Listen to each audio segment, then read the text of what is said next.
Alright, let's begin the tales. The telling of the tales. Start off with one that I wrote called Brother Bear Grasps a Snake. Walking off the mountain was as tough in another way as walking up, for he had to slow his descent with each step, which meant each step held the weight of what followed behind him, where each step was an acclamation of reintroducing the long sleep of slumber with the reality below. Going now down low, so once again, come fall, the next dream could be realized. Thinking beforehand on this, Bear knew that while he was down low, he'd be on his way back up the mountain, the promise of what the dream's components were, giving him traction to work for it, like a cycle of days and nights and a day and night.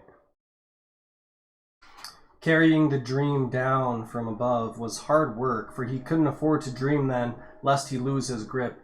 The steepness of the mountain he had climbed for many years now, seemingly doing so as the dream became more complex, as if to compensate for his understanding of it, causing him an ability to continue through its demands of awareness. On his way down, he saw Eagle, Beaver, Hen of the Woods, and many other friends of the forest, saying hello to who he could, picturing then the mountain as a totem pole where each figure as a guardian for all the branches that diverted from the point on its trunk, gradually but surely making his way to where the slope had become one in which leisure could be had enough to where he could watch other than his feet. Spotting a nice patch of grass near a flowing stream, Brother Bear wandered his way over toward its cool nature, whereupon laying down Brother Bear saw the grass move, and reached his paw out toward the movement to get a better look. A hiss came back at him as he did so, along with a retortful proclamation that Bear need move from his spot or else. Or else what? Bear exclaimed.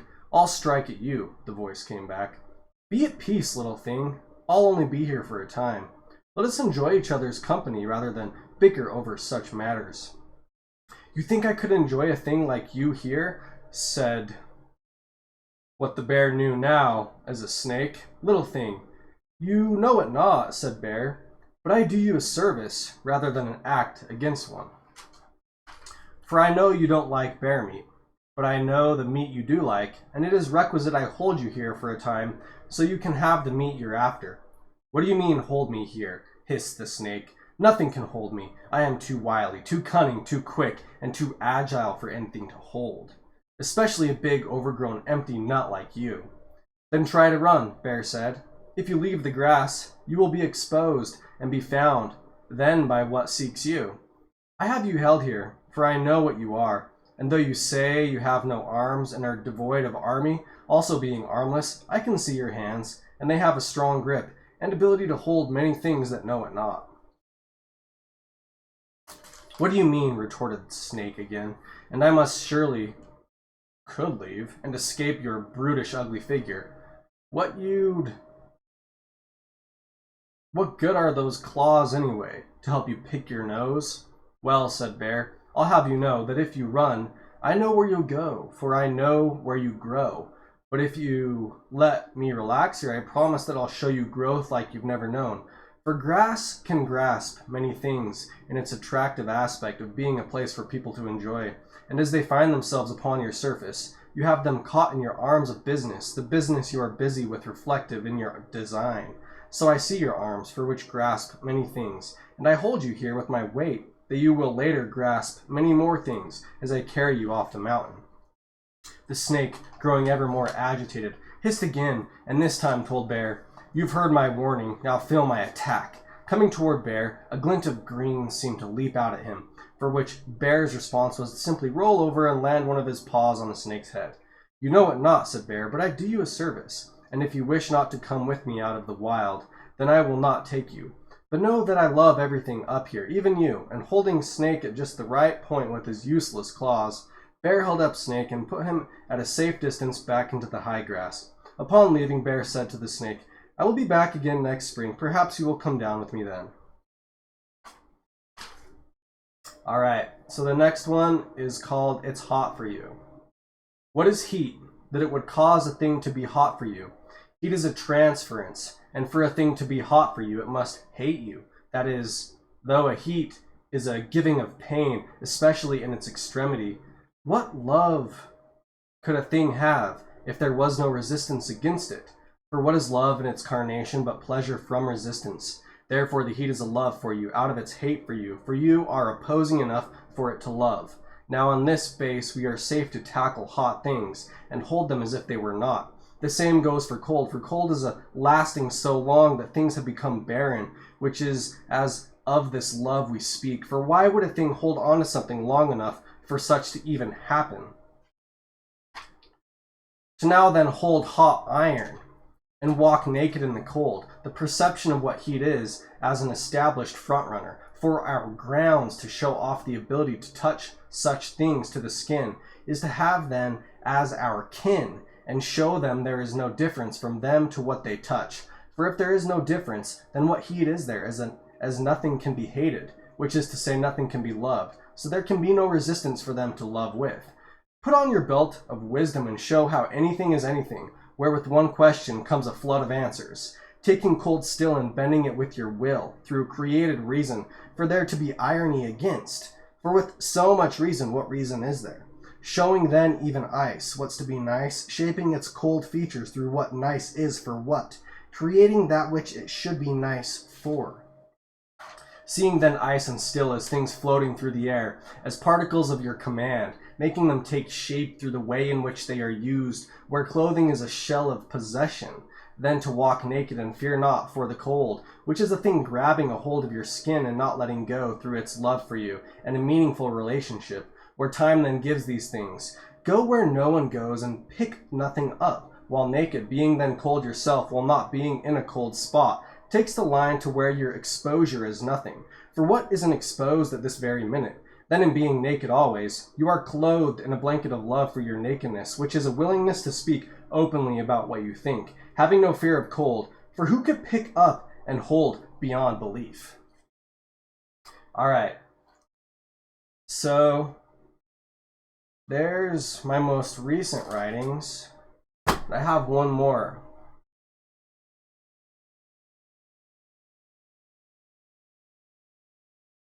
Okay.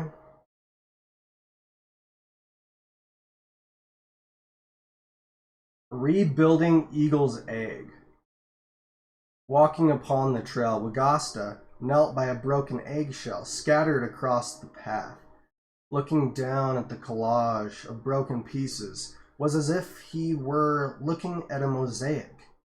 He enjoyed looking at things from the visualization that they were more than they were, like the picture before him was a picture of the eagle and its angles, showing its flight as it burst from the shell now scattered into a pattern only telling to those who have nothing.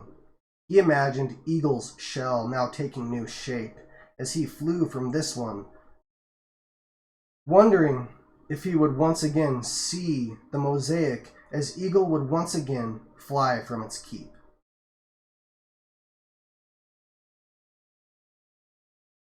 Anyways, it's just a few of the most recent.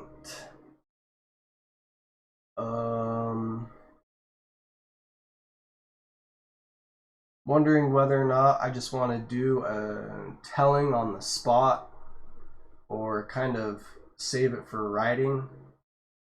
Something on my mind that I feel like I could just tell without having paper in front of me. Regarding the story that I wrote on one of my previous entries into this public journal that no one pays attention to, about Superman visiting the chiropractor.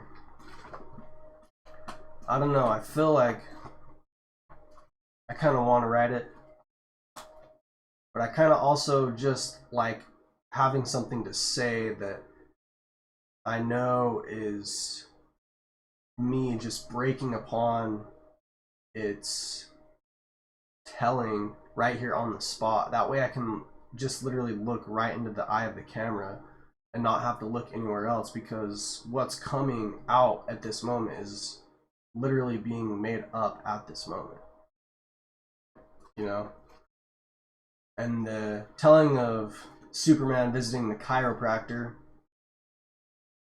was going down this line of the chiropractor, Dr. Medellin, looking at the sigil that Superman wore, and ultimately doing some chiropractics on this weight that Superman carried, right? Giving him a greater understanding by showing him a greater mirror, a reflection of these things, where he compared a lot of these symbols to Da Vinci's, but in the sense that instead of breaking the line or the square, they kind of remained square while being squirrely within the square, right? And that's what a superhero is something that allows the here to go and go and go and go.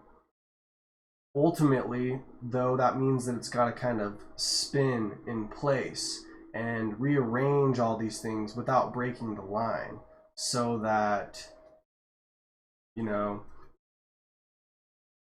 things can come together even though they're like a grand soup. A soup is something that can be solid in its presentation, in the components of it, even though people say that it's something that's super liquid. But when is a soup actually something that could be composed, right? A soup is something that is composed of many different ingredients, and also the tools to do so, those are something that come way late in the game. So the superhero is something that manages to take all these components and to allow these things continuation from their own recollection, while also being aware of the fall for each thing, right? And that's why you have all these things in this pot, this soup, right?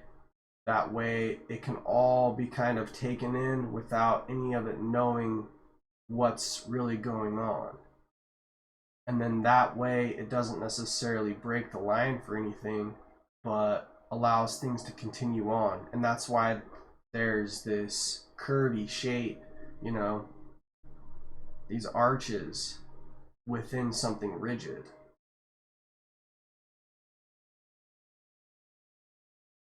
right? And it kind of makes me wonder just a little bit, like about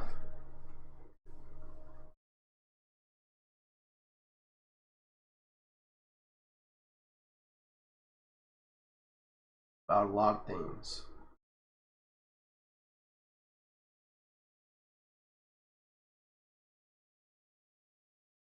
Where it's like this sigil takes on many forms, and it can even be what it's not, kind of thing. It's almost like a diamond in the rough, even while it's cut, right? Because you cut a diamond and then it's this baseball field in which the game is centralized and localized, and everything's going on according to right there. And then you have a rough diamond, which is all of these things kind of chaotically coming together. The game is being played, but it's not on the field really. It's not in session. It's kind of a wild game, right? But then you kind of add that serpentine pattern within the diamond that Superman wears, and it's almost like creating some of that rough diamond within a cut diamond, you know? And I think Leo kind of comes across that in a different way, but it's more of a really kind of masterminded way of ultimately just breaking everything apart. Where everything that was reason really isn't. But then ultimately, for there to be this sense of perfection within that design, you even show reason for your breaking of reason, which then, in a sense, still adds to your building of reason. And even though you broke reason and broke the box, ultimately you just kind of gave it further feeling. And it's kind of like a really dramatic way of doing that. Almost one in which you come up to a cliff rather than having it all be kind of out of order so that you're not aware. It makes you aware, but then makes you aware that that is still just part of the process of being. Well,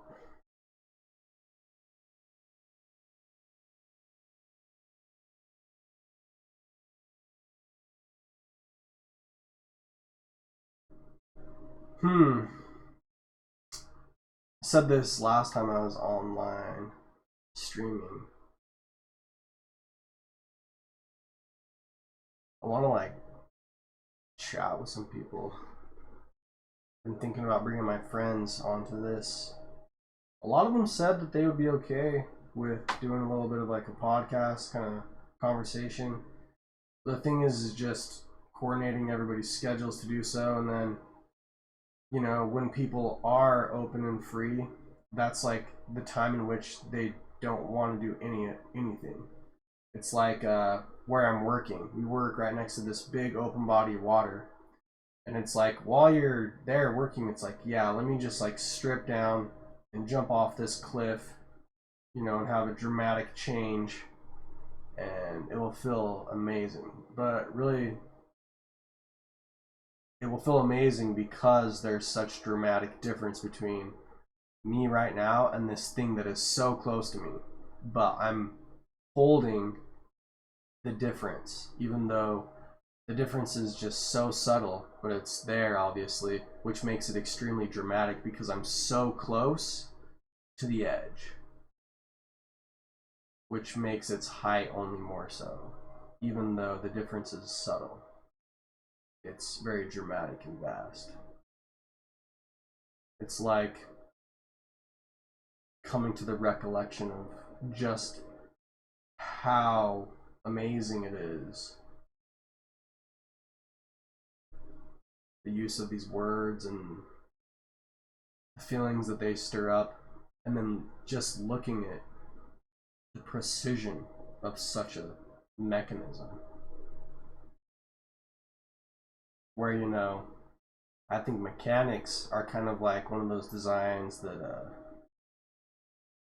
allows the cogs to move kind of beyond their own recognition of the network of cogs by this vast dialectic of disguised nomenclature, but still based upon resemblance. As a lot of things kind of use that tactic of fuzziness, but ultimately still toward an accomplishment of some cohesive nature, but as to where things themselves don't trip and stumble over the fact that they're continually kind of walking into a mirror, which then kind of allows the mirror to be something further away at a distance that kind of gives things more drive and more desire. I was telling my brother about Babylon the other day, and this is definitely like my Babylonian right here. What's going on? You know what I mean? It's just this very lengthy run-on sentence of gibberish. But Tower of Babel, the Bible, Euphoric is just this thing to create a vast soup. That's mechanics, so that ultimately, right, there can be this difference amongst things, but then the dreams become realized, uh, and then it becomes an actual game in which there is competitive entities, all based upon this kind of Babylonian mythos, which then becomes the actual kind of reality of things. And I think that happens for a lot of stories.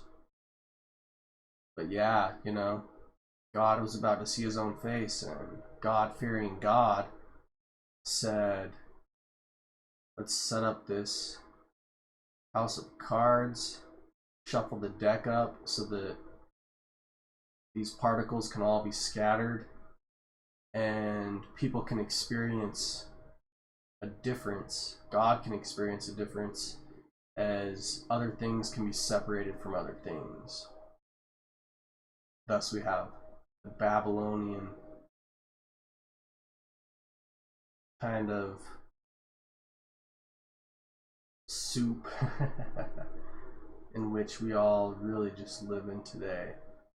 But then ultimately, the languages, which are just this vast network of mirrors to keep all these particles separated so God's game can continue on, so that God doesn't just see himself and then just recognize that there is nothing beyond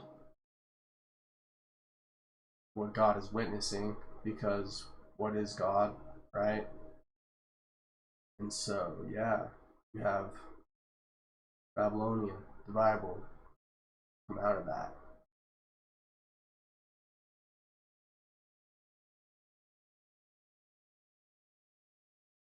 Reminds me of a poem that I did that I've probably performed on here before, about kind of chaos and order going hand in hand, and like walking side by side, where they both like build each other up, because it can be frightening to like have the teacher say open up to page 375, and then you just like literally just whoa, all right.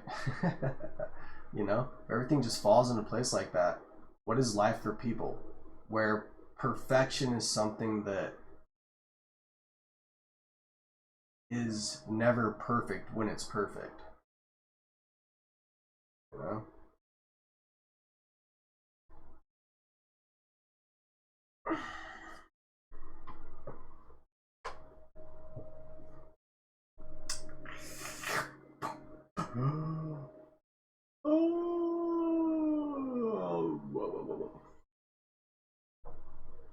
All right, well, honestly, I could probably sit here and talk until all the power was used up.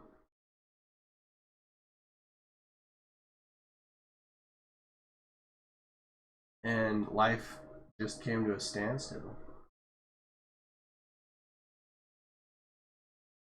But I think I'm gonna go out. It's nice outside. It's super nice outside. And I'm gonna go and do things that are fun. Because it sounds fun. Which reminds me of another thing I was thinking of, where it's like, that's so funny, it's sad, right? Because who understands what's fun more than somebody who understands so much that it's all just so sad? Who can construct something so fun for everyone unless this person just understood such an amassment of knowledge that they themselves were like unaware to have what they designed, but that's why they're so good at designing it. So fun and sad.